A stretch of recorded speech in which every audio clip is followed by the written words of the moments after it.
با تشنج وضع در افغانستان، روسیه اولین ماشین‌های زیره‌پوش جنگی BMP-2M را به پایگاهش در تاجیکستان انتقال داد.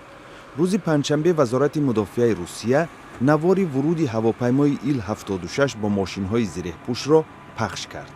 تا آخر ماه ایول پایگاه 201 روسیه مستقر در تاجیکستان 17 BMP-2M در اختیار خواهد داشت. در این باره فرمانده اکروگ مرکزی نیروهای مسلح روسیه الکساندر لاپین معلومات داده است. این ماشین‌های جنگی در تمرین نظامی روسیه، ازبکستان و تاجیکستان استفاده می‌شوند.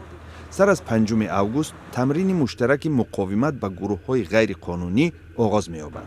پیش از آن روسیه تانک‌هایش را در نزدیکی‌های مرزی تاجیکستان با افغانستان جایگیر کرده بود. با آغاز خروج نیروهای پیمان ناتو از افغانستان در ماه می سال روان، طالبان مناطق مختلف افغانستان از جمله بخش بزرگ مرز با تاجیکستان را تحت تصرف درآوردند. فعالیت طالبان در روسیه منع می‌باشد.